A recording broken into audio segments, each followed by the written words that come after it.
Welcome to You, Me, Empathy. Thank you for listening. We would like to remind you that this podcast is for informational and entertainment purposes only, and is not a substitute for medical advice, diagnosis, or treatment. Known as just a silly boy with a feely heart. Please consider supporting the show. Check us out on Patreon or simply leave a review on iTunes. Here's your host and creator of the show, Known Wells. Greetings, feely humans. Welcome to You, Me, Empathy. My name is Known Wells, and happy holidays. It is Christmas Eve, and if you celebrate Christmas, Merry Christmas. Happy holidays, happy all of the things to you. I am sending you love, sending you big cozy hugs in the form of socks. Socks? In the form of cozy socks, preferably hand knit, and maybe you have a fire going, maybe you're reading a good book, maybe you're tucking into a good book and you just can't put it down. Oh, what a feeling that is. Maybe your tree is light and there's candy canes hanging from the tree and the ornaments are placed perfectly. Maybe your dog is snoozing next to you. Maybe it's snowing outside. Maybe you're listening to this while you're having a snowball fight. Wouldn't that be fun? You're certainly not in Southern California if that's the case. I'm just sending you all the love. This is the second to last episode this year in 2018. There will be an episode on Monday the 31st, which is kind of fun that it lands on the 31st, New Year's Eve. But this is the show today. This is episode 53. With my guest, Aaron J. Smith, we talk about Christianity and mental illness. We explore the intersection of Christianity and mental illness, the spiritualization of mental health. It's a hard word to say. Spiritualization of mental health. Medication as a sin. That was a perspective that people have. Some people have that perspective. We talked about it, and Aaron has experienced that. And we talk about the keys to any life perspective, looking for what is love. Aaron said something very profound in this episode that has stuck with me and will live with me forever. He says, quote, "Instead of looking for what is right and wrong, I am looking for what is love." Isn't that beautiful? I just love that so much. It is perfect. It is the life perspective that we should have. Whatever your belief system is, whatever it is, it's about love. It's about connection. It's about empathy. It's about kindness. It's about compassion for our fellow humans. And that's just great. So I really enjoyed this chat with Aaron. He's great. Go pick up his book. It's called Cultural Savage, The Intersection of Christianity and Mental Illness. That link is in the show notes for this episode at youmeempathy.com. Go there and read the full show notes. Get all the links there. Before we get to the episode, though, please, if you haven't, leave a rating and review for You, Me, Empathy in iTunes and Google. That'd be great. I would read it here on the show if you did that. And more reviews and ratings maybe gets more listeners. That'd be great. If that happened, I would love you for it. Please. It's a free way to support the show. And I will read your review here in the intro. Whatever. I read all the reviews. I'm just blathering. I'm sorry. Just go do that. Follow the show on Instagram, Twitter at YouMeEmpathy. Join the Facebook group, facebook.com/groups/YouMeEmpathy. Support the show on Patreon, patreon.com/YouMeEmpathy, and buy yourself a tote bag. Recently, I posted this sweet picture of my friend Becky donning the You, Me, Empathy tote bag. It's pretty nice, you guys. It's like fully blue on both sides. It's got the logo. It's very pretty, well done. Buy yourself a tote bag. Tote around your things. Tote around your journals, your books, what have you. Snacks, gum, stuffed animals, maybe little small animals, real ones, and whatever. You can put whatever you want in there. But go do that. The link to the shop is on my website, knownwells.com. Any hoozles, thanks for being here, guys. I really hope you enjoy this episode. I hope things are well for you on this holiday break. I hope you're creating some good boundaries. Even that's been something I've had to do this holiday, and it feels good. I think that's important. We need to recognize that we need to create boundaries this time of year because things can be more stressful. So be kind to yourself. Maybe take a walk if you need it. Go sit on the toilet for an hour. I don't know. Whatever you need to do it for yourself because you deserve it. Okay? I love you. Thank you for being here. Enjoy this episode 53, on Christianity and Mental Illness with Aaron J. Smith.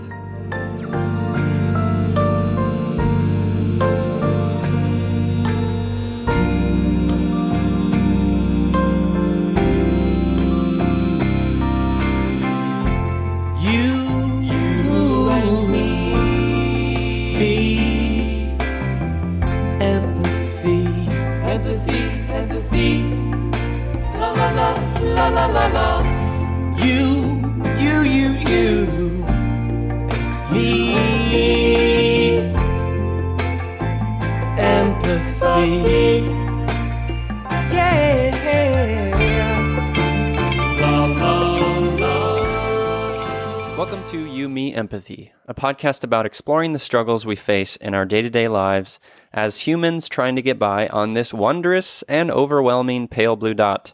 The intent of You, Me, Empathy is to talk openly, without judgment, about our neuroses, our mental illnesses, our shared anxieties and worries, to create a dialogue that is vulnerable and deeply human and empathetic, and to share that dialogue with others to inspire emotional and cognitive collaboration and insight so we can, hand in hand, break down the stigma that make us feel shame and guilt for struggling, for feeling our feelings, for being human. You, Me, Empathy is a safe, friendly space designed to inspire the beauty in each of us. Today, I am honored to take a much-needed look at Christianity and mental illness with author, nerd, and culturally savage feely human, Aaron Smith. Hello, Aaron. Hi there. How you doing?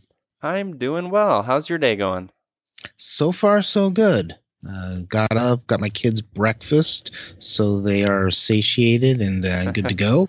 Excellent. Yeah, going good. Good to hear. So for the listeners, today we are going to explore a topic that is something that I've been wanting to explore for a while now. It's near and dear to my heart as someone who was raised in a Christian household and who has since sort of moved away from that. But I'm really excited to talk with Aaron about those two things, mental health and Christianity. I think there's probably some areas that are sensitive, but we're going to do it in a way that's respectful and kind and full of empathy. So that's the main topic today. But before we get into that, we always do a little emotional check-in, Aaron. So how are you feeling? How's your week going? How's your day going? The day's going well. I'm coming off the end of a depressive episode. I have bipolar 2, so I fluctuate up and down. I'm feeling a lot better than I have been, which is really good. My anxiety is doing really well today. I feel a lot of anxiety about talking to people, about connecting. It's kind of like a phone anxiety, but it's just in general communication. Yeah. But once we get going, I start feeling really great. I got a lot to look forward to. Things are going well. Personally, with work, things are going well there. So I'm doing well. I'm doing better than I have been. My week is looking up. It's been trending upwards, which is really good. How about you? How are you? Thanks for asking. But I first need to ask a couple of follow-up questions. Sure. So first of all, I relate, or I'll just give you this. I relate completely. I have the same anxiety. Before every one of these recordings, I have the same anxiety, like, oh, is it going to go all right? Am I going to sound like an idiot? Are people going to hate me? Like those are the things that are going through my mind. So I just wanted to extend a little empathy toward you and say, hey, we're in this together, buddy.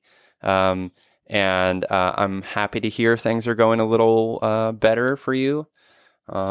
I know that I've had a couple of guests on the show who have bipolar disorder, and it my heart goes out to you guys. The sort of vacillating extremes of what you're experiencing it has to be very exhausting.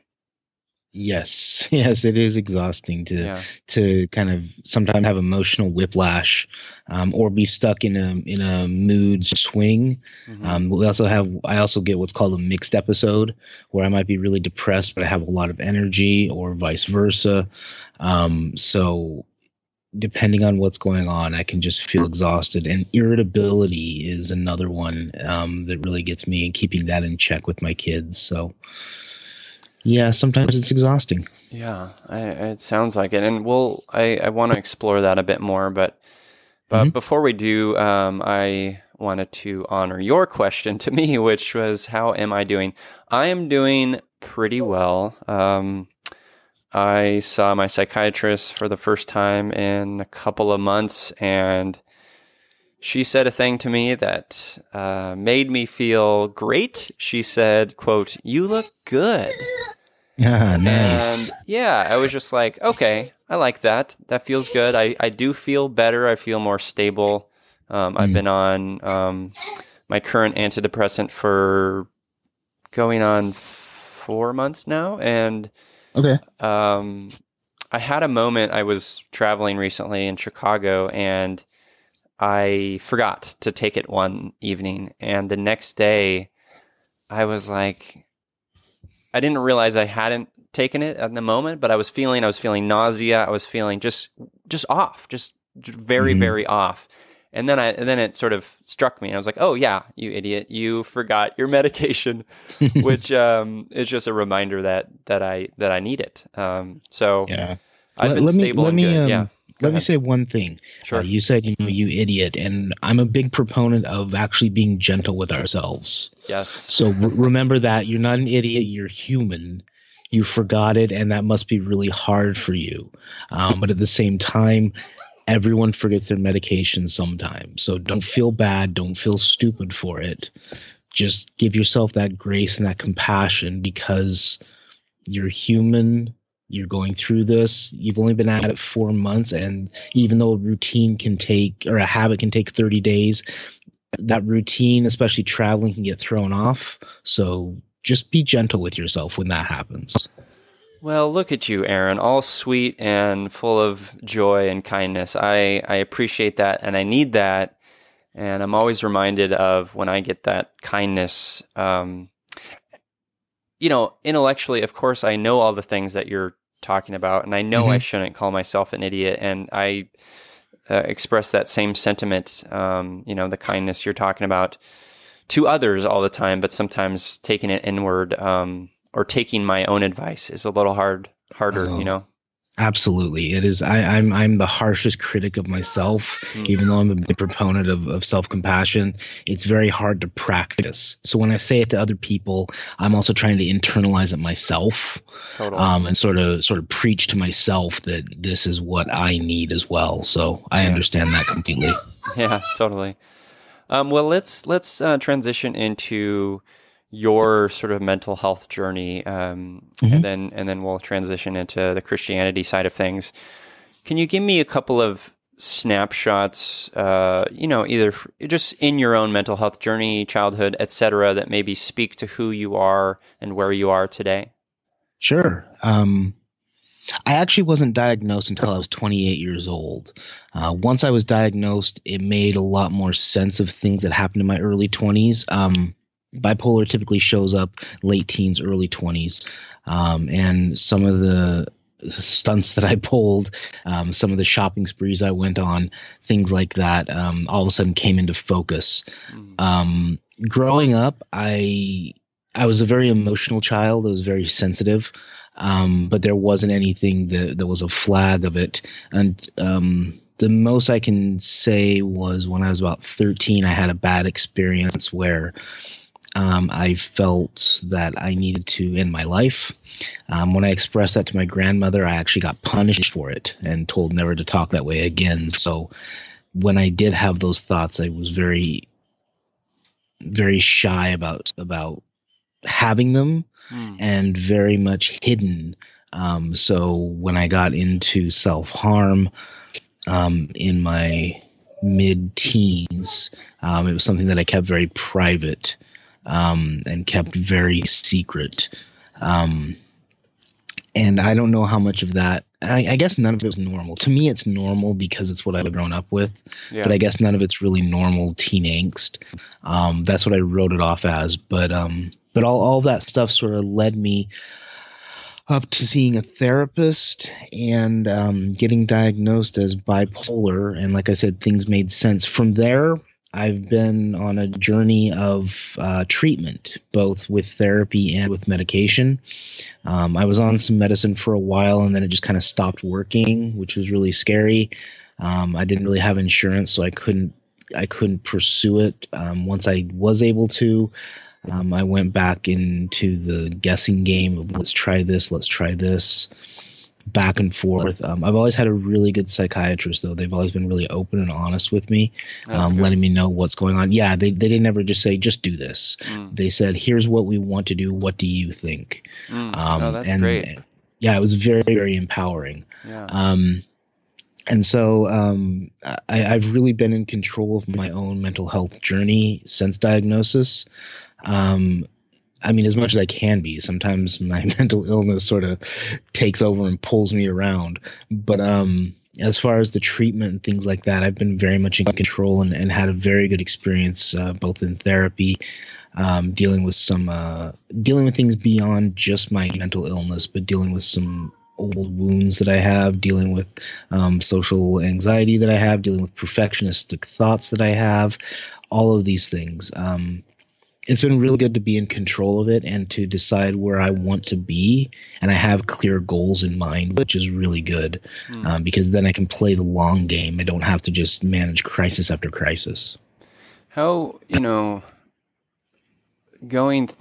expressing those, you did a very courageous thing early on and were able to be vulnerable and open to bring that up. To bring your sort of suicidal ideation up to your grandmother, you said? Yes. Like, that's such a courageous, open-hearted thing to do. And then just to be met with what you were met with, it's like that breaks my heart. How did you just shut down from there? I felt a lot of shame. And with shame comes hiding things in shadows. So I didn't really know how to have a language to express what was going on. I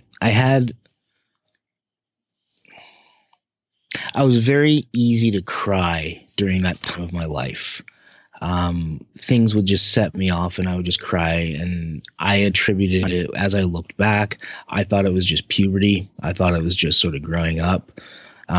Hormones, all of that crazy stuff. And I'm sure some of it was, but there was also another component at work there that, I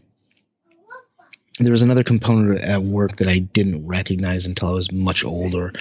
I don't know how much of it was early onset bipolar, if it was, but there was definitely things going on with it that, I could say I had depressive episodes. I could say that I struggled with anxiety over things, that certain things triggered me in ways, but I didn't really talk about them too much because, again, I assumed it was normal. And I had normalized the experience in my mind because I didn't have anybody to talk to about it in a way that made sense. I had people talking about it. Well, to broach the subject of Christianity here, I had people talking about it in spiritual terms, of kind of over spiritualizing it and saying, depression is something spiritual. Either there's a sin in your life or there's some sort of demonic force. And anxiety, you just need to cast your cares upon Jesus. And if you're not doing that, then you're going to be anxious. So I heard some of that language floating around.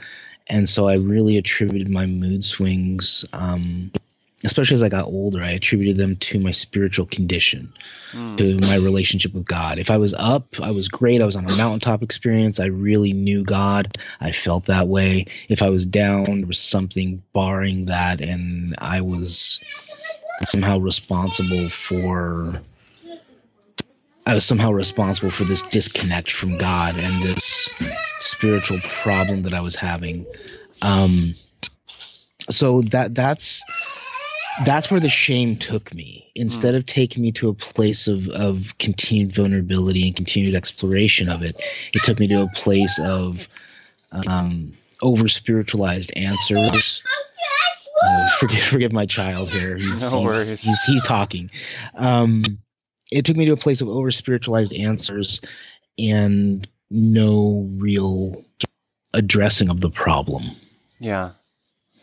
I mean, and that's so much to take on yourself. I had a similar experience, feeling shame, feeling like I didn't have an outlet, feeling like if I did talk about it, it would be met with that same sort of,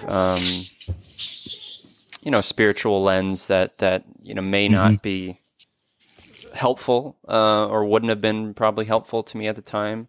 But that's just a lot to carry on your shoulders. It is. It's very much a victim blaming.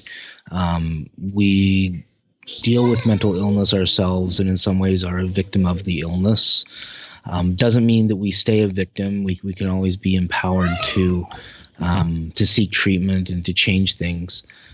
But when people say that it's your fault because there's some sin in your life, or it's some unknown demonic force that you have allowed to attack you, and you're not fighting back correctly, or whatever the case might be. I grew up in a very charismatic environment, which is very supernatural oriented.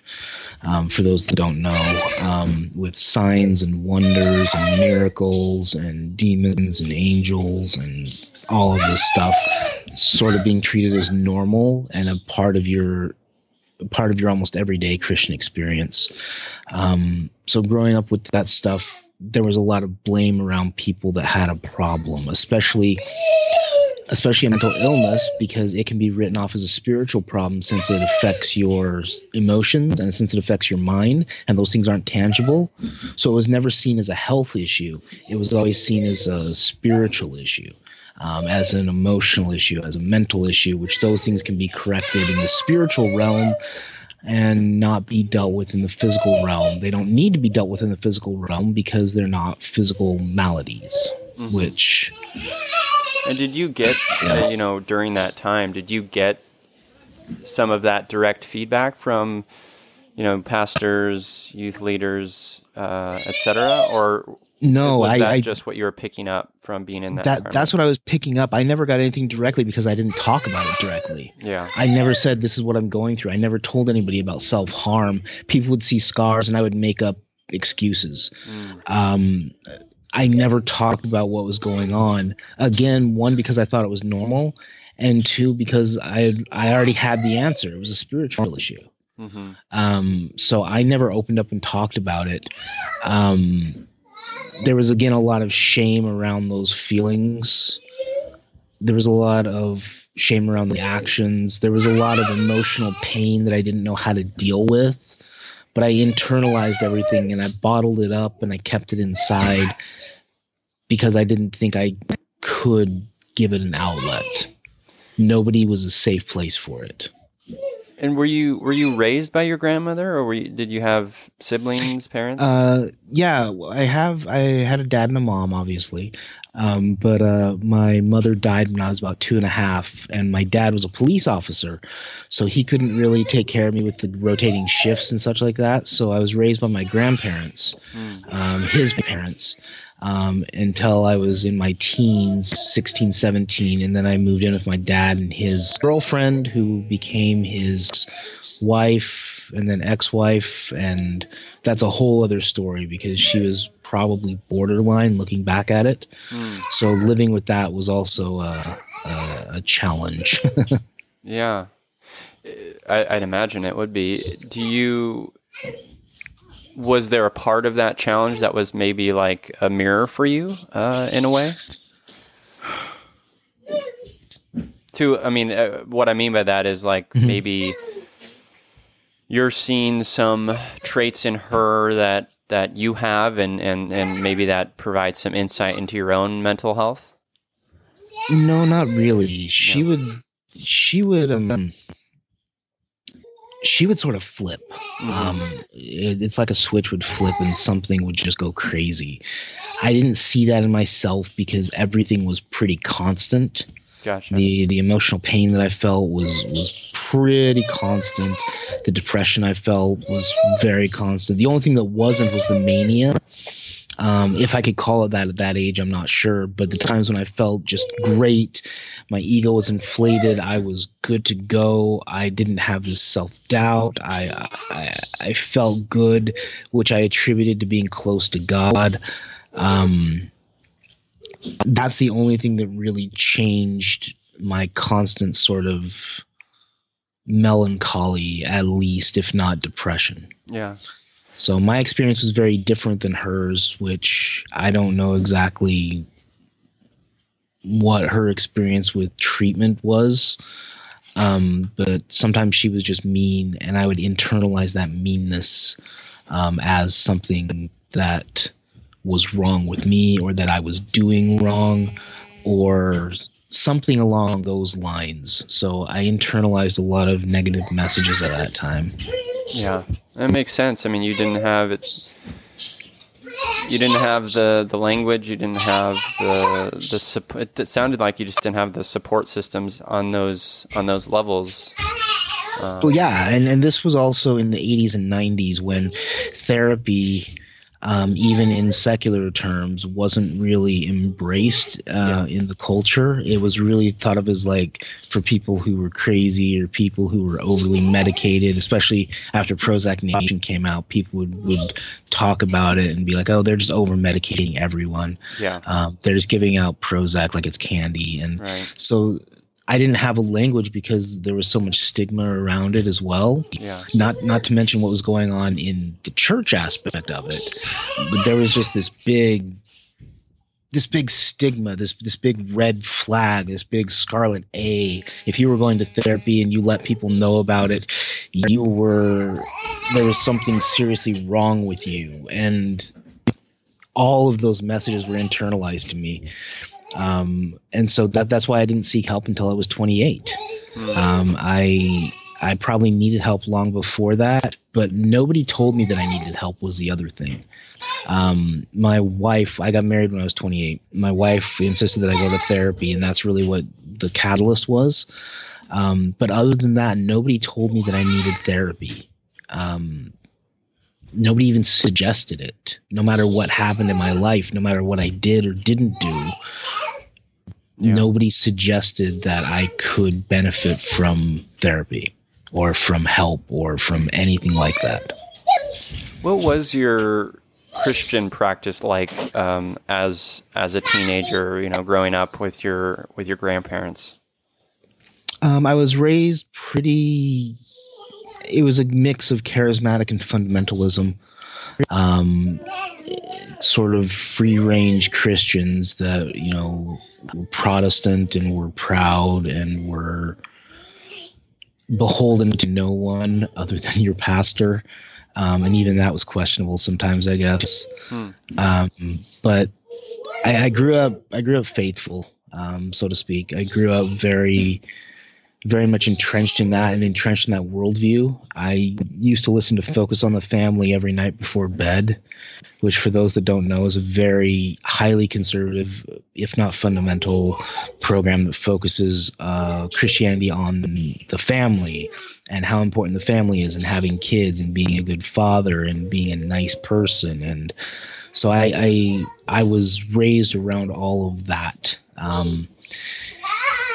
As I got into my teens, of course, there was rebellion. But most of my rebellion was like I would smoke and I would drink on occasion, and I would not do my homework, which was a huge thing. But I still remained faithful. I still had this core faith, this core belief in Jesus. I would feel guilt and repent and then go do it again, and this whole cycle. That's how it was in my teen years and growing up. And then once I hit 18, it sort of became my own because I found my own church. And I started working with the youth group then. First going to the youth group for about a year as sort of the tag along or the spare wheel. And then I started working with them, becoming in charge of the junior high. And then I started preaching some. I started leading worship, the music aspect of it. I started teaching Bible studies. I was an interim pastor for a church in another state. I did a lot of stuff, and I was highly involved, which made sense because growing up, my grandma was highly involved. She was sort of the matriarch of my spirituality, and she led Bible studies. She led prayer groups. She was on the board of a parachurch organization called Aglow, which was for women. She was very involved, so I was sort of following in her footsteps. And everybody told me that I was going to be a pastor when I grew up because I don't know why. That's what you do to children who are. I was a bright kid. I was smart. I was charismatic. I was all these things that pointed to me being some sort of Christian leader because that's what Christian leaders are. So I was told that, and I kind of fulfilled that role in my 20s, doing all of these things in church, being very involved, but at the same time, struggling mightily with my depression, struggling hard with, a big sin in evangelicalism, and which is what I was in, is having sex before marriage. Mm-hmm. And I was doing everything but having sex, because there's a certain amount of hypersexuality that comes with mania and with bipolar. And there was also hormones of being a young adult and not having any outlets or anything like that. So I was in this constant state of like, quote, sinning and then having to repent and then doing it again. And it was wreaking havoc with my spirituality and with my heart, but I kept it very hidden because there was so much shame around it. So again, this was something that I was internalizing, something that I was bottling up, along with, and people that knew didn't connect it with a mental issue that I was going through, or didn't connect it with my depression, didn't connect it with my erratic behavior at times, or my pressed speech when I would just kind of have to talk and my brain would be flitting from topic to topic to topic to topic, which is a sign of hypomania. Who were the people that knew? The people that knew were my pastor, friends, some roommates that I had. So there was a handful of people that knew about my behaviors. And what were their interpretations of your behaviors? I was sinning. Okay. It was a struggle that I had, quote unquote. Mm-hmm. It was a moral failure I was having. It was an area of my life I hadn't surrendered to God. It was insert spiritual answer. Yeah. That's what it was. There was no. The funny thing is this, though. One time, when I was in this position of leadership, the pastor had somebody call me about antidepressants and whether or not it was a sin to take them. My response was, it's not, because they're helping brain chemistry from what I understood at the time. And I related it to someone in our congregation who had a brain tumor and how that changed some things in him, just like this illness would. And you take medicine or have a surgery and you sort of change things back. That's what the antidepressants did. So I knew this stuff cognitively, but it was for other people. So it couldn't be for me. This guy called you because he knew you were taking antidepressants, or? No. This is long before I was taking them. Okay. They called me because they had a theological question if taking antidepressants was a sin. And I knew it wasn't because it was medicine, but taking antidepressants was not for me because I wasn't one of those people. I see. Yeah. So all my stuff was all spiritual. It was all hidden. It was all these things. It was never connected to a mental illness. It was never connected to my health. It was always treated as something else. And the people that needed that help, which I was okay with them having, I wasn't one to say that it was a sin or one to say that they're not trusting God or anything like that. But therapy and secular therapy and antidepressants, antipsychotics, medicine like that wasn't for me. I didn't need that. Because you had God. Because I had God, because I wasn't a person who was mentally ill. Yeah. Because mental illness was, I don't know what it was. I mean, it wasn't talked about. It was the exactly. other. It was for the less elevated or whatever. Yeah. I mean, why would I have it if nobody else suggested it? Yeah. So I never even thought about it. And looking back, I can see the signs clearly. Whereas if I saw somebody like that, I'd be like, I think some therapy would do you good. I may not suggest a psychiatrist, but I would definitely suggest some therapy and let them go from there. Suggest a psychologist for them. I can look back and see that's what I needed. But nobody ever suggested it, and nobody ever talked about it. So why would I need it? It wasn't for me. Yeah. The guy that called and asked about the antidepressant being, having that conversation, what was he just curious to get your feedback because you were a fellow sort of leader in the church, or was he kind of like testing you? Like, how did that feel? It was because a friend of theirs was going to be taking antidepressants. I see. So it was a very personal matter for them, and they were concerned that the person was going to be doing something inherently sinful, something that would separate them from God, something that wasn't trusting God for healing, all sorts of things like that. But so they weren't just testing me; they were genuinely asking. They wanted to know, and I tried to provide the best answer I could to give somebody health, because I knew that antidepressants weren't evil, they were just medicine. That's the way I viewed them at the time. I still do. They're just medicine. You were, a leader in the church. You were struggling with shame and guilt. You were undiagnosed. You were unmedicated. How did you transition from that state to into like seeing maybe Christianity from a different perspective, or like seeing mental health from a different perspective? I got hurt really bad by the church. I often somewhat joke that I was treated like the church's mistress.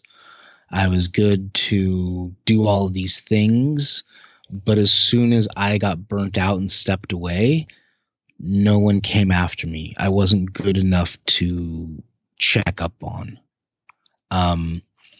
There was an internship spot at the church, which I felt that I was suited for. I felt that I was. Hold on, buddy. Sorry about that. No worries. I felt that I was suited for it. I felt that I was meant for it, but it was given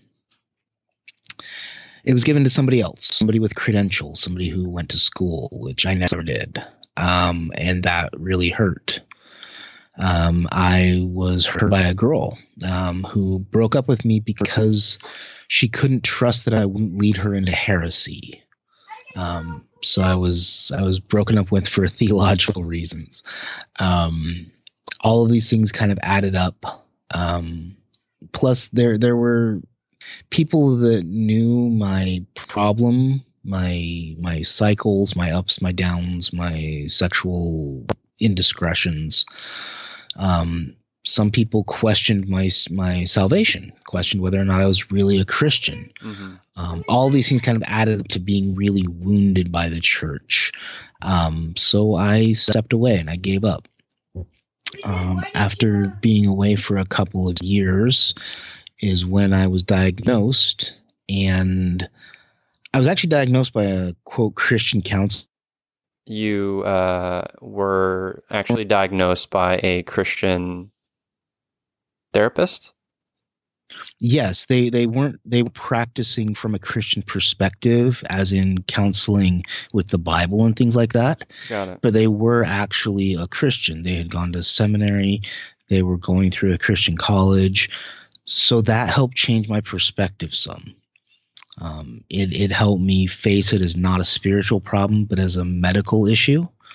And that set me on the track to learning about my illness in a medical fashion versus spiritualizing it.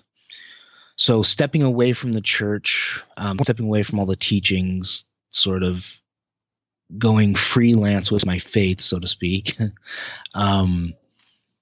it really helped me be in a space where when I received my diagnosis, I wasn't hearing all these voices about it's a faith problem, it's a spiritual problem, it's this, that, and the other. I wasn't hearing those voices as loud anymore. They were still in my head because they were ingrained, but they weren't as loud. I didn't have active voices telling me this, or active voices questioning things like that, or active voices saying, well, mostly when my dad found out, he did ask me, are you sure this is what you have? Because, just clinging to Jesus is great. And I was like, Dad, I've got some issues. I've got some problems. And since then, he's come around and he sees it and he understands it. But I didn't have those active voices other than like my dad saying that stuff to me. So it was much easier to embrace it as a medical issue and embrace it as an illness, not as a spiritual failing. What kinds of things were that therapist like? How did you get there? Like I'd imagine there were some certain conversations you've had with that particular therapist that allowed you to, let go of some of that guilt and to be able to look at it in a way that's separate. That's a separate thing. Yeah. Getting on medicine helped. Because then all of a sudden I was like, wow, I can step away from my feelings. Like, not completely disassociate, but I akined it to having my emotions in a ball and I was holding them and I could put them on the shelf. Mm-hmm. I wasn't in the ball anymore. I wasn't surrounded by them, but I was more in control and I could step back and do things. So that helped, just realizing that medicine did something. The conversations I had weren't necessarily with that therapist. They were with therapists later on, where I was sort of facing down this guilt that I'd internalized and these thoughts that I'd had forever about things being overly spiritual and questions I still had. Because things didn't just dry up and those voices go away. Right.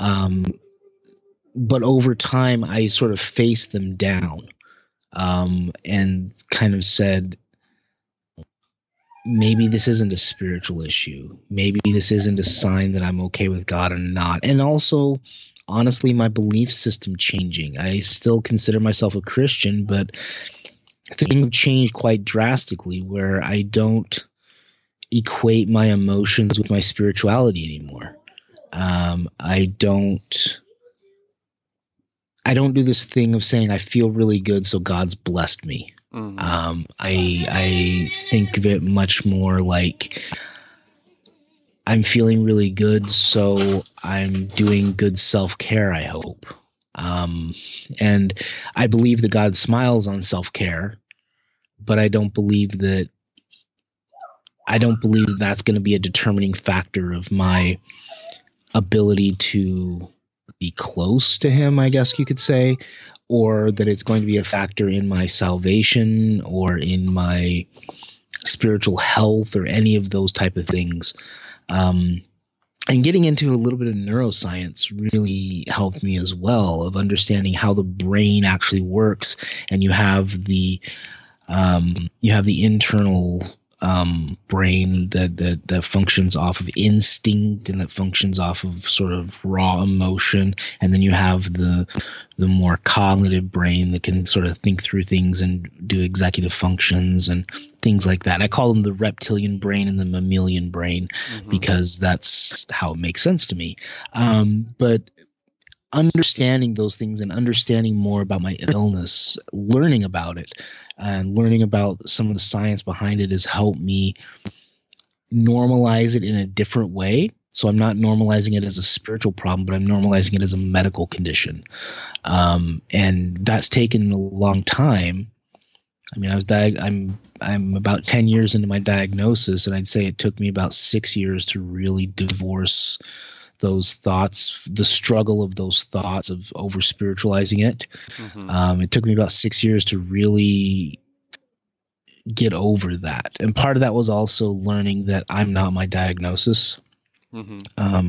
Changing my language from I'm bipolar to I have bipolar, which seems like such a small thing, but was really helpful because it helped me recognize it as a diagnosis, not as a personal failing. Yeah, I like that. So growing up for me and some of the things that I grew up in a Christian home and mm-hmm. I felt shame about, the hormonal sort of changes and the masturbation I did as a child and, as a mm-hmm. teenager and things like that, and felt shame and felt like I was going to hell because of that. And the struggle that I've had with Christianity in particular, at least the sort of the brand that I was raised in,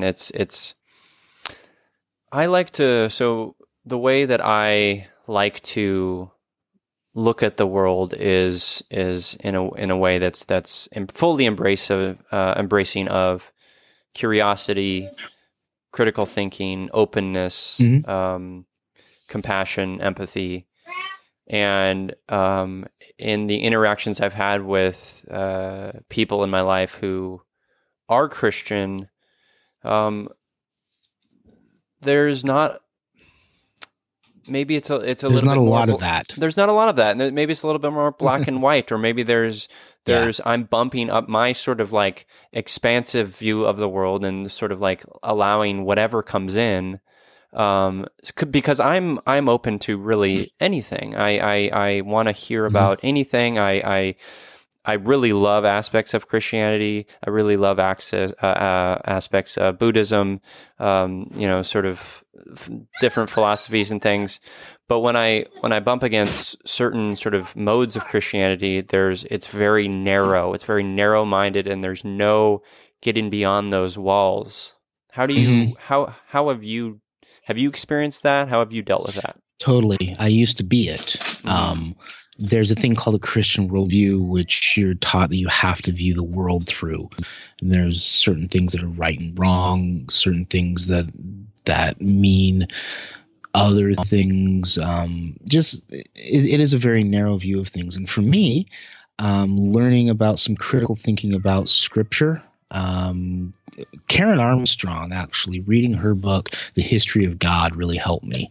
Okay. Because it was how God developed, the idea of God, how it developed in the monotheistic religions, and how it split, because everything traces back to this one story of Abraham, which could be true, could not be true, so long ago, who knows? But it traces back to this one story, and from there you get Judaism, Islam, and Christianity. Right. And her understanding, and I believe she was a nun at one point, so she's not just looking at it from a secular perspective, but also from sort of a believer's perspective. But she wrote this book. She also wrote The Battle for God, which deals with fundamentalism, which is another fantastic book. But all of this has to do with like human development and how humans developed needing to see God in a certain way. And so understanding what I call progressive revelation, of God revealed himself a certain way, and we understood it a certain way as humans, and that's what was recorded in Scripture. And then as it goes progressively until you get to Jesus, who is this revelation of God fully, and he's saying things that they didn't say back in the Old Testament about being a peacemaker, about loving your neighbor as yourself, about things like that.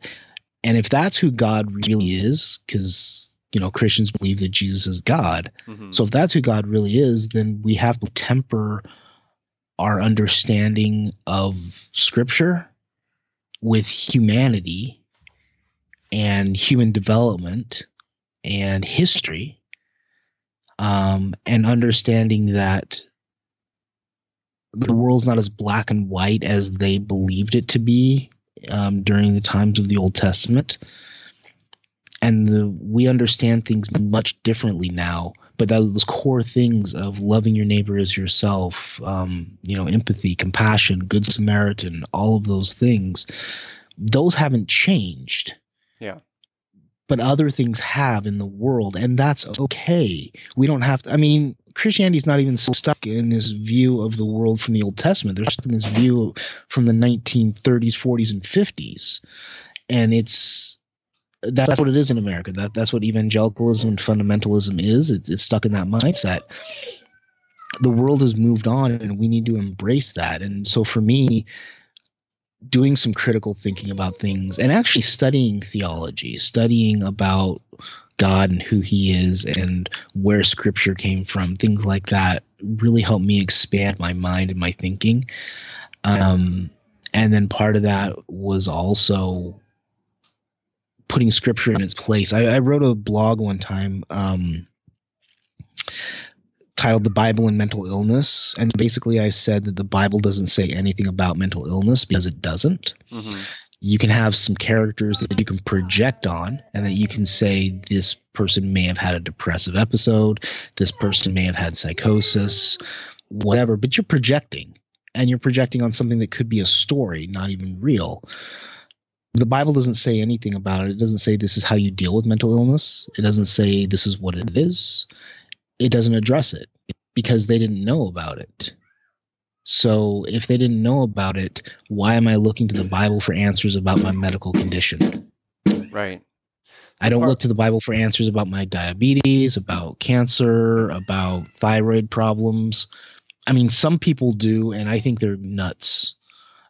Just straight up. I think they're a little bit fanatical in their beliefs because it doesn't say anything about it, and that's not what it's designed to do.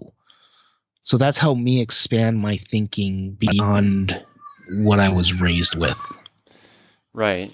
And part of that is and maybe I'll just pose this as a question, is part of that like looking at the Bible as less of like do these explicit things and more of like, here are some lessons I can apply to my life, but not so like,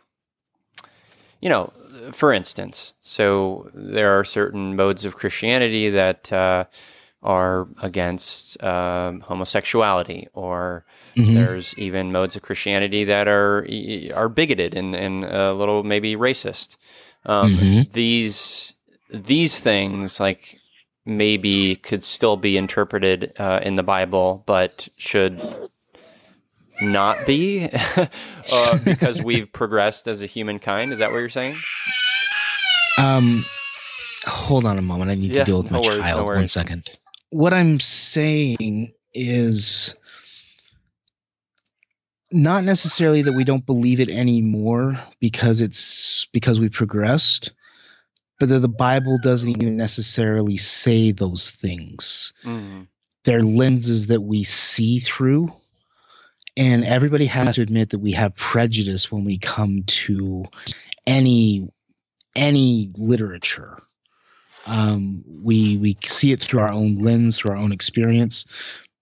And the people that see it through a racist lens are going to see racism justified. People that see it through a homophobic lens are going to see the marginalization and even outright hatred of LGBTQ people. They're going to see that because that's the lens they come to it with.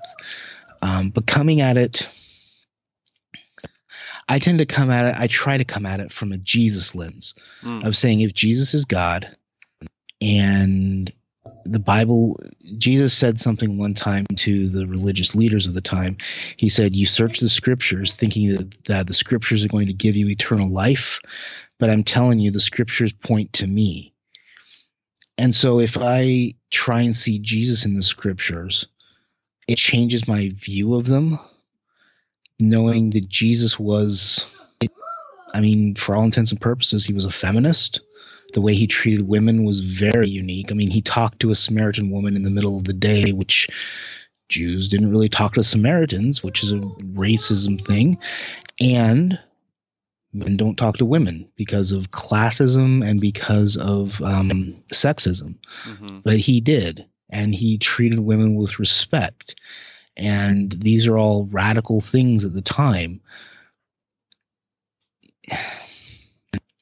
Looking at it through that lens of who Jesus is helps me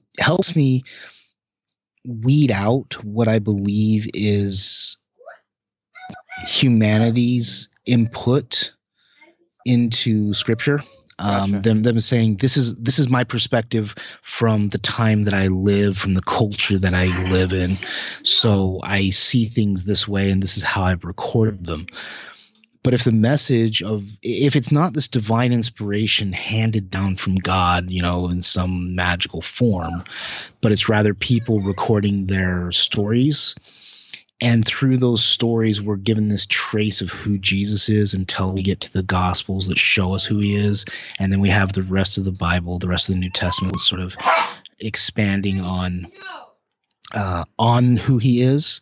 If we look at it that way, it changes our view.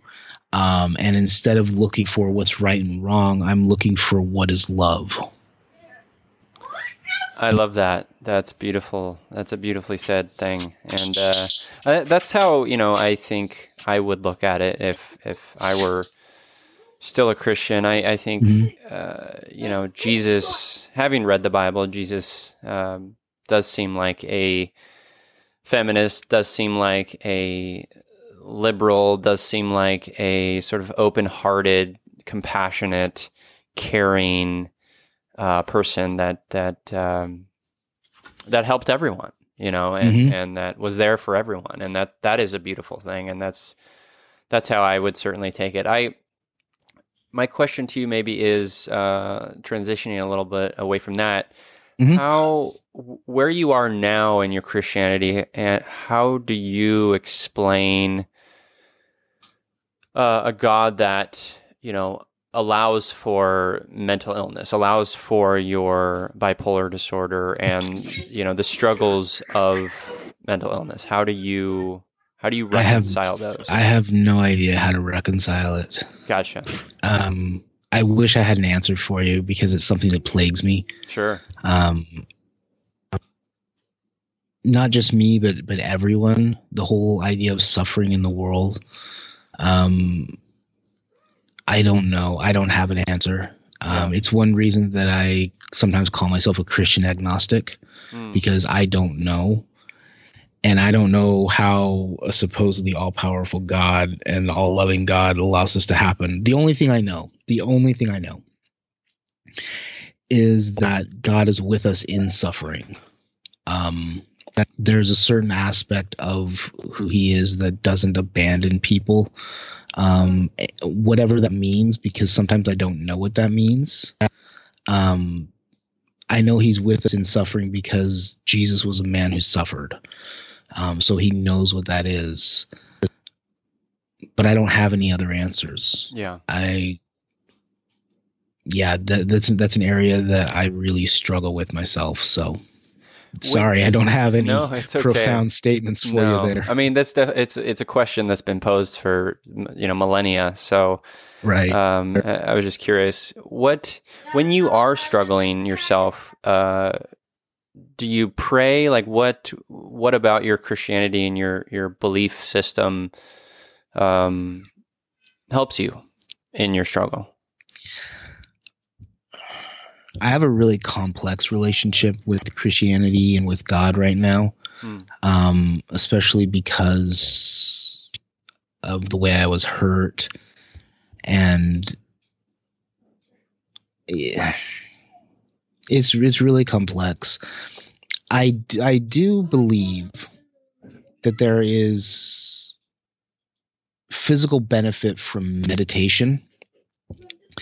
And so whenever I do pray, I try to pray centering prayers to sort of center myself and calm myself and ground myself. And then I try and say prayers that can function as sort of a thought net, where the thoughts can sort of pass by and float by without judgment. And I'm just sort of saying it's almost like a mantra. Yeah. And allowing myself into that state of relaxation and goodness. So that's how I try and practice prayer when I do, which is hard with 2 children, but it's something that I strive for.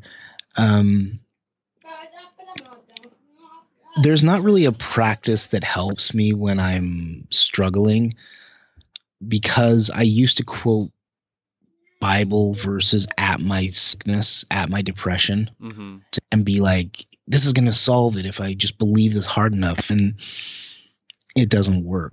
Grounding works much better. Mindfulness works much better. The practice I learned in DBT, dialectical behavioral therapy, those work much better.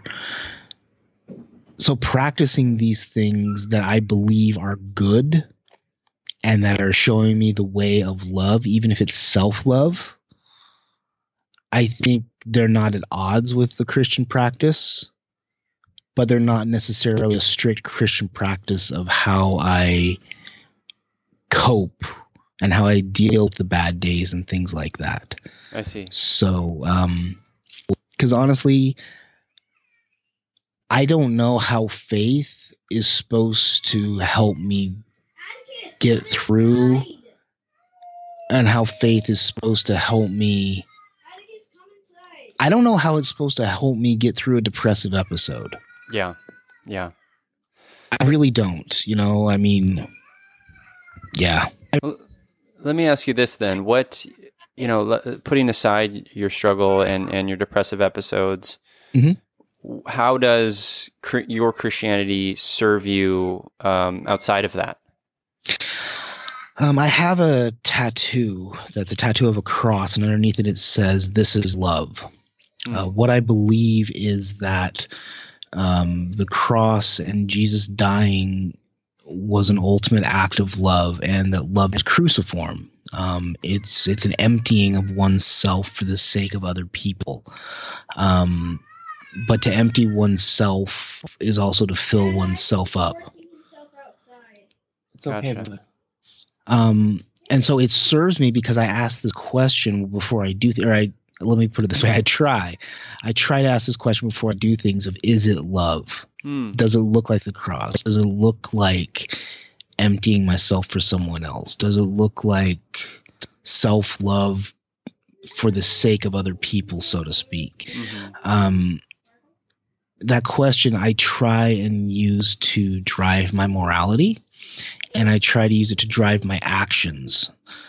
And that's how it serves me, because I believe Christ is an example, but I also believe him as the Holy Spirit, as the empowering force to learn the way of love. Gotcha. Yeah, I love that. I like that a lot. That's really well said. I have a question from one You Me Empathy listener. It's actually a few questions, so maybe we can tackle it together. She says, this is from Jackie on Instagram, at jax.popeney. Quote, how does the Bible verse Philippians 4:6 that says, do not be anxious about anything, make sense for those who struggle with anxiety on a daily basis? Are they to believe that God will make their anxiety vanish if they do what the rest of the verse says, pray? What about those who pray constantly, but their anxiety never goes away? What does that suggest about God's power to heal? I think we've kind of addressed this a bit, but do you have any comments on that? Yeah. Unfortunately, we call a medical condition of chronic anxiety the same thing as worrying about your finances or worrying about your children anxiety. So we use this word and we conflate the ideas. So I think that verse isn't talking about a clinical anxiety. I think it's talking about a normal everyday anxiety that we have. And also looking at it in context, the anxieties that they would be having are anxieties about their faith, about how they lived, about certain things like that. So I think we have to address it as specific anxieties, not as anxiety in general. Because if we do address it as anxiety in general, then we have to ask, why doesn't prayer fix my anxiety? I see. That's conflating ideas. That creates a whole other set of problems if you have to do this self-justification, jump through these hoops, this sort of thing. So I think viewing it in the way that they viewed it when they wrote it, they didn't know about chronic anxiety. They dealt with anxiety from everyday stuff. Yeah, that makes sense. How being a Christian and perhaps being around other Christians, are you seeing a shift in how the Christian church deals with mental health? Somewhat. A few years ago, a prominent megachurch pastor, their son committed suicide. Yeah, Rick Warren. Right. And since then, they've been on a little bit of a campaign to raise awareness about suicide and about depression and things like that. So I think that there is a more of awareness, but I'm also cautious of the awareness because it seems to be about the safe mental illnesses. It seems to be an awareness about chronic anxiety and depression, not about bipolar and things that can actually deal with psychosis, DID, schizophrenia. Yep. Those things are still kind of not safe, so we don't talk about them. And I'm hoping safe, not safe, you mean they're just less common? No, I mean people are more scared of them. Yeah. Not because they're less common, because they're really not, but people are more scared of them because depression and anxiety, they can somewhat understand or think they understand. Yeah, of course. So they seem to be safer because they also don't endanger other people. Whereas like there's a fear with bipolar, the bipolar rage is going to hurt people, or with psychosis that people are going to lose touch with reality and hurt people, or all the stuff you see in the media, all the stuff you see in old wives' tales, things like that. It's not true, of course. It's not true. No, I have one of my brothers is schizophrenic, and there is a stigma that he'll fly off the handle and hurt someone, but he's a sweet, wholehearted guy that would never hurt a fly. Right, exactly, and it's a shame to me that the church isn't embracing all mental illnesses, but it's a start. And the start is happening, that it is moving. I think it's moving with society as opposed to being behind society on it right now. Because society still accepts safe mental illnesses and still fears, quote, unsafe mental illnesses. Yeah, I agree. But so the church is sort of moving with society at this point, which is really good. Because I'd rather see them move with than move like 5 years behind like they normally do. So, yeah. All right. Well, I guess little progress is good. Progress is progress. Yeah, it's a start, and It's a all I start. can ask for is a start right now. Yeah. So, Yeah. Are you attending church regularly, or is it more of just kind of like a personal thing? I don't attend church right now. One, because it's hard with my kids. I don't have a car, and so public transit and things like that. Part of that's an excuse, though, for me not to, because I'm honestly afraid of being hurt by church again. Mm-hmm. I also, the way we do church in America doesn't make sense to me anymore. I'm not about. Well, you go in and you have a cover band doing songs for about 30 minutes, and then you have somebody giving you a lecture. In church? What? And then you have somebody giving you a lecture for like 45 minutes, and it doesn't make sense to me because there's no community. Mm. I do like the Episcopalian church and more high churches because there's a sense of order that you're going through that the people are a part of. Mm-hmm. And the homilies are like 10 minutes, which I think touches much more on human attention span and what we can actually ingest. Sure. So I like that. But still, I have a complicated relationship with church and God right now, so I don't really go anywhere. Okay. All right. Just curious. Sure. So, how are you raising your? How is the conversation? I mean, how old are your kids? I have an 8-year-old and a 3-year-old. Okay, so have you, with your 8-year-old, do you talk about Christianity? Do you talk about mental health? What's that like as a father? We talk about God being everywhere, about God loving, about God wanting us to love other people. I think that's enough for now. I don't need to raise him as a Christian necessarily by going into the Bible and being like, here's this story. We did get him a fantastic book called the Jesus Storybook Bible. I think it's fantastic because every story points to Jesus, and I think that's the point of the Bible. So we got him that when he was young. The little one likes us reading it to him. So it sort of tells him the story, and I think that's enough. As far as mental illness, he knows the dad. My ex-wife also suffers from mental illness, so he knows the dad and mom are sick. And what that means is sometimes we can't do things. Sometimes we can't go places. Sometimes we can't play with them. Sometimes I'm irritable and I have to apologize. I try and take ownership of my actions. So he understands that. He doesn't necessarily understand, biochemical, doesn't understand trauma, things like that. Sure. He also struggles with his own anxiety. That's pretty bad. And so I don't know what that's going to look like in the future. So he goes to therapy, just like mom and dad do.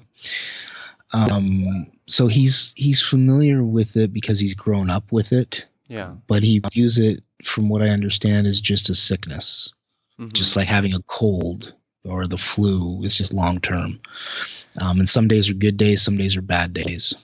So that's what we try and do, and talk to him at his level and make it normal is the other thing. Normalize it for him so that he's not like grows up and be like, oh, mom and dad have a mental illness. Oh my gosh. Yeah.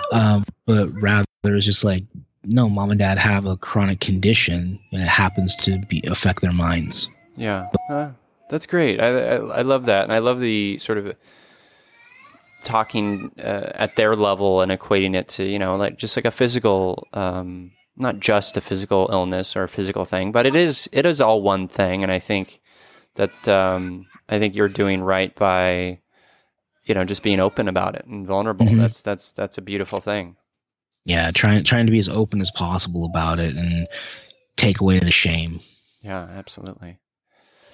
Well, Aaron, let's transition into actually your book. Let's talk about your book a little bit and Sure.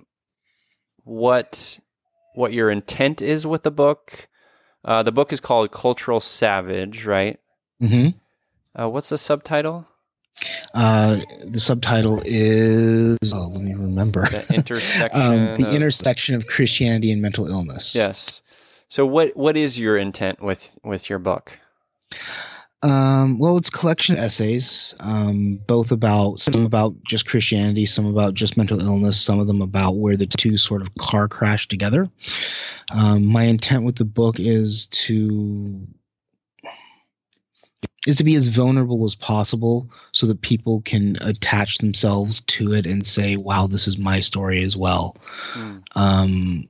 My intent is also to raise awareness.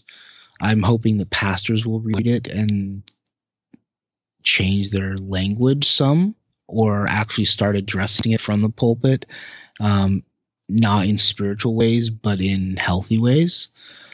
Challenging the thinking that pastors know everything and you can counsel from them, because I have a couple pastor friends that say I do 3 sessions and then refer them, which I think is great, like for pastoral counsel.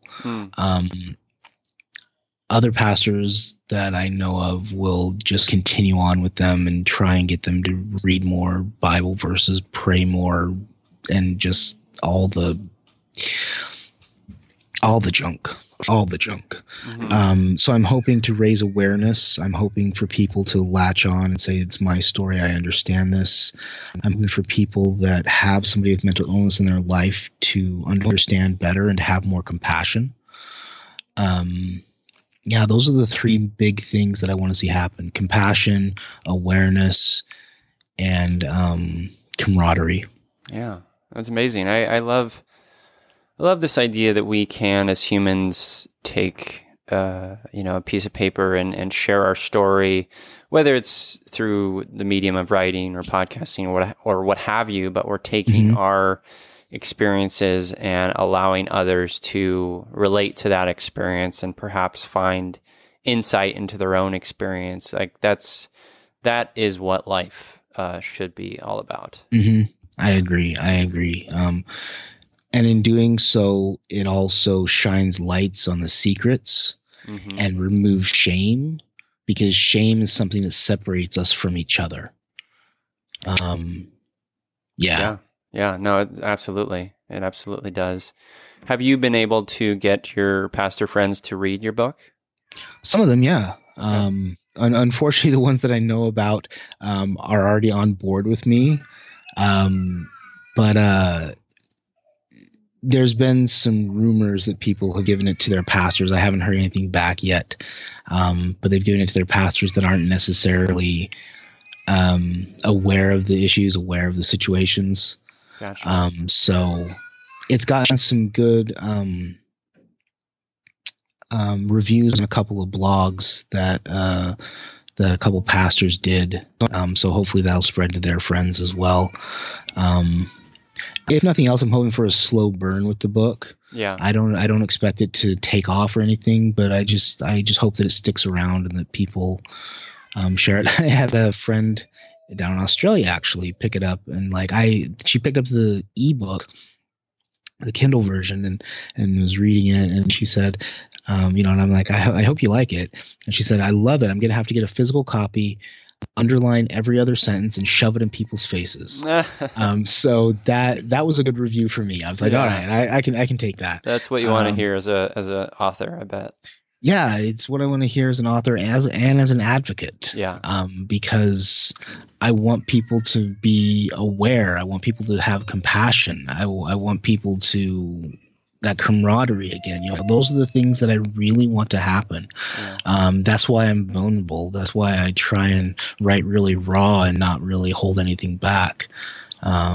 Because the battling shame and stigma matters to me in a very deep personal way, because like I said, I grew up with so much shame. I grew up in the stigma, and I don't want other people to be chained by those. Yeah. You've seen it firsthand how it can strip your identity, take away aspects of yourself that you need to explore and you need to find healing for. And if others don't have that, they're walking around incomplete. They're not whole in themselves, and creating tools to create other to create wholeness in each other is great, is amazing. Exactly. And it goes back to that question for me of what is love? Is this love? And love creates wholeness in people because it's what we were meant to do and to receive. Yeah. What is love? Exactly. Well, I really hope the listeners who are listening to this episode, I know some of you Feely humans are Christian, and I encourage you to pick up Aaron's book, Cultural Savage. I am going to pick up a copy myself because I love reading, and I think this is an important, really exceptionally important topic that should be explored. So kudos to you for tackling that, Aaron. Well, thank you. Thank you very much. You're welcome. Before we plug all your things and stuff like that, we always sort of wrap up the show talking about our empathy heroes. So this is someone in our lives who is just a good embracer of empathy. I will go first to allow you maybe a bit of time to think on that. Sure. My empathy hero this week is, in fact, a dog. Her name is Miss Millie Butterbuns. And she's my neighbor Becky and Norm's dog, and she's a 90-pound, 9-month-old Newfoundland. She's like a bear, and she is so sweet, and she expresses her sweetness by drooling all over you. And she loves to hug, and she's very sweet, and I am, as an animal lover, I have a dog myself, Scooby, and I'm just constantly reminded of how much empathy animals have when I'm around dogs or horses or what have you. And I just love old Miss Millie Butterbuns over there. So she's my empathy hero this week. What about you, Aaron? My empathy hero this week and most days is my 8-year-old. His name is Ender, and great name. Yeah, thank you. He feels deeply and feels for other people. Every time he's had a, quote, bully at school, he's wanted to be their friend. Every time that his brother gets upset, he's very concerned and tries to parent him, which creates some problems sometimes, but it's coming from a good place. He also feels his own emotions very deeply, so he's empathetic with himself, which I think is very important. I want to be like my 8-year-old. I want to feel for myself and for other people very deeply.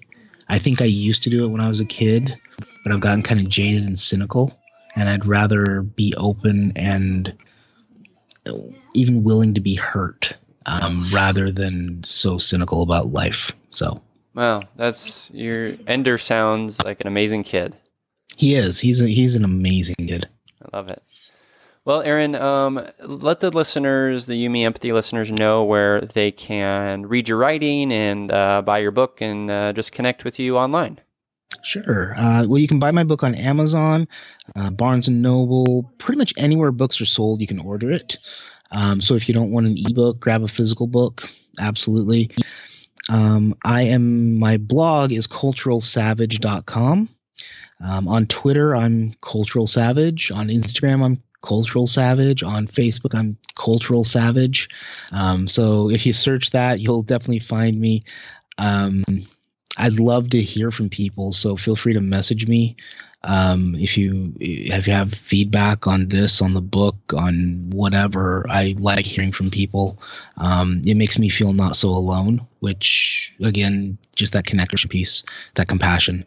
So feel free to follow me. I follow back sometimes. Sometimes I get lazy and don't. But I do like to hear from people. So feel free to connect with me.